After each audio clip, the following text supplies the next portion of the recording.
The turn-based RPG, a genre of games nearly as old as gaming itself, as pivotal to the evolution of the medium as the side-scroller, first-person shooter, or the open-world sandbox.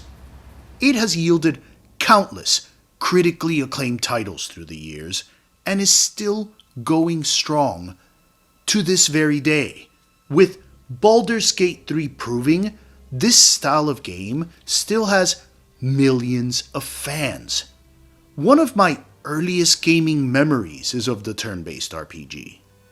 May 1990, 11th birthday, riding home from Lionel Playworld, anxiously thumbing through the instruction booklet, eager to get to the house already so I could experience my very first RPG, Phantasy Star 2.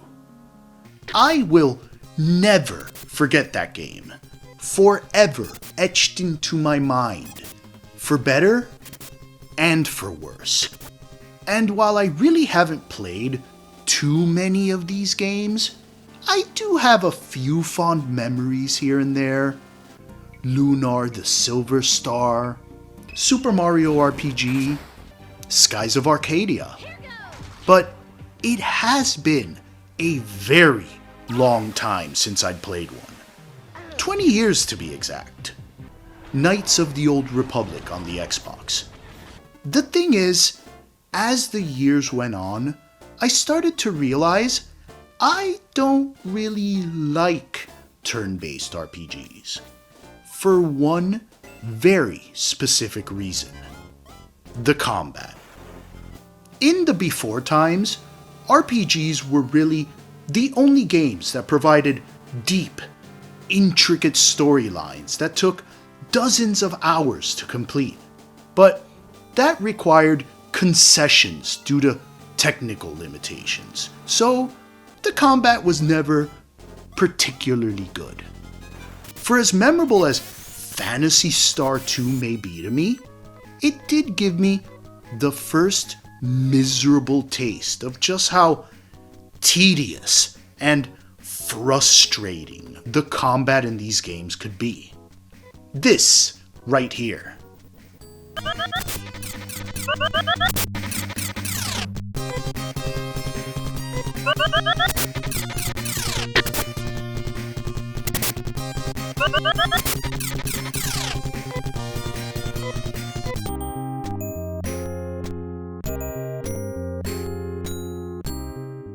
Getting obliterated by a random overleveled fight out of nowhere, causing me to lose all of my progress. Having to grind out levels in the overworld map. Not being able to go anywhere without getting into yet another boring ass fight every 2 seconds. Growing up, this is how most of my experiences went. I loved the stories, but tolerated the combat. I'm sure these games got better over the years, but I already had that bad taste in my mouth. So as the years passed by, I played less and less of them.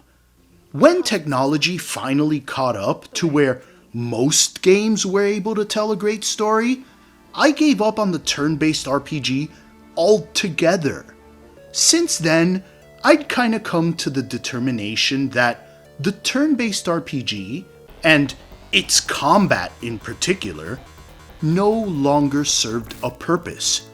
At some point in time, they may have been necessary, sometimes even really good, but had long been rendered obsolete. I kept seeing these games come out and would wonder why they were still being made.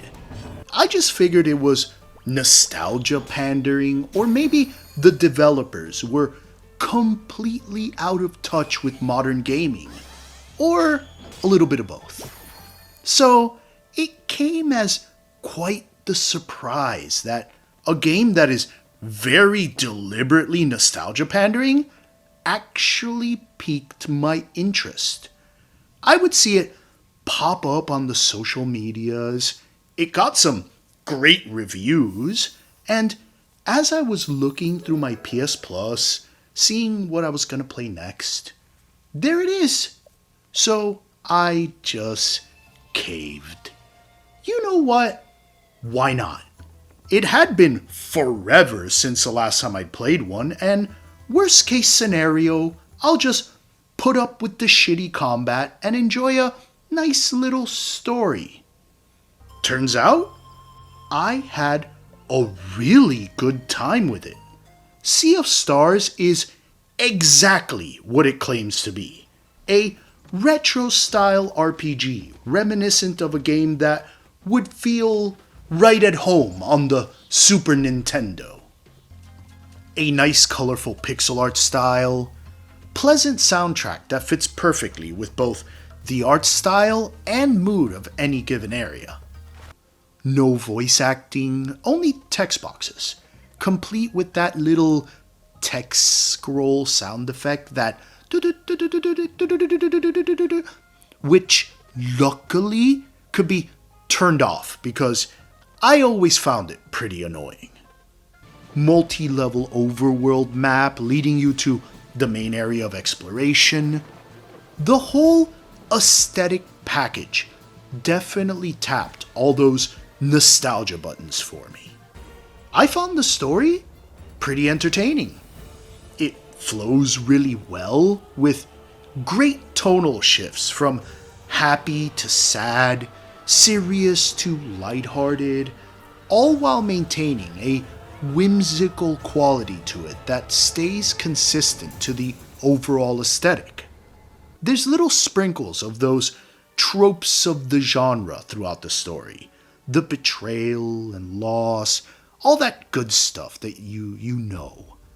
But it's refreshingly self-aware, regularly poking fun at itself for doing it. It's also the perfect length, ending exactly when it should, never feeling like it's dragging on for too long. There was a moment when I thought the game was just about to wrap up, then it threw this nice little twist that added a layer of depth to one of my party members, extended the game just the perfect amount, and tied it all together wonderfully. And as an added bonus for the completionists out there, offers an alternate ending, some extra content, and a different final boss as a gift for those that went out of their way to find all the bonus collectibles. I absolutely loved this.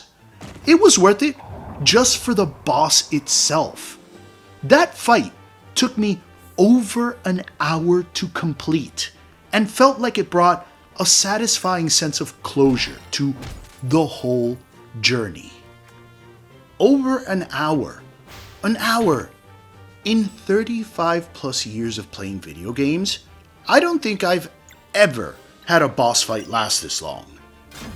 I would have expected this to be thoroughly excruciating, especially in a game like this, but no, I had a good time.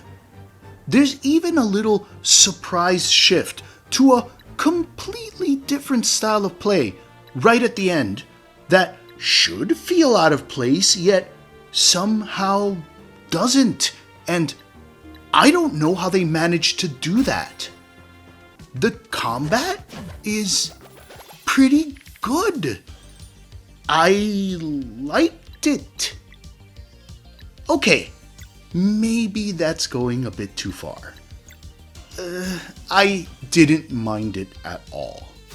There's more than enough going on here to keep me engaged. It isn't one of those set it and forget it kind of systems where you press a few buttons, watch the action play out, then rinse and repeat endlessly for hours and hours and hours and hours. You have to time button presses to add an extra hit or on defense to reduce damage. Certain special moves do the same to extend the attack.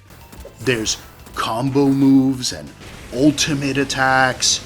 Certain enemies are weak to certain things, meaning you have to pay attention to what you're doing instead of just watch stuff happen. It isn't on autopilot or boring. There's even this cool mechanic where enemy special moves are locked behind certain attacks you must perform before their turn is up to stop them from doing their special. It adds an extra layer of strategy to the combat and makes boss fights far more interesting. Their specials can hit pretty hard, so you have to be on your toes, switching in and out different party members for certain attack types, making sure you have enough magic points just in case, monitoring your combo meter and ultimates so you don't waste them before they're needed. These bosses were really fun, and there's plenty of them in the game. I found myself looking forward to them, which is something I was not expecting. Overall, I found the combat to be really solid. It's all rather well balanced too. Enemy difficulty scaled perfectly as I progressed through the game. Not once did I need to stop what I was doing to go grind out a couple of levels before I could continue. The game also offers modifiers that you could find or buy to make the game easier or harder to fit your personal tastes. I didn't activate any of them, but it's a great inclusion that more games should adopt. Sea of Stars surprised the hell out of me. You know what? Fine. I give up. I'll admit it. I did like the combat, okay? I liked it. I did. Now, I wouldn't go so far as to say it's my favorite thing on the planet. I still prefer action in my RPGs, and it might be ignorance on my part given my limited experience with turn-based RPGs. For all I know, there is an ass ton of games that do this so much better, but as far as I'm concerned, Sea of Stars succeeded admirably in what it set out to do. It captured that retro feel so well. It reminded me why I used to like these games in the first place. It showed me why this is still a beloved genre of video games, and that there is still a place for them in modern gaming.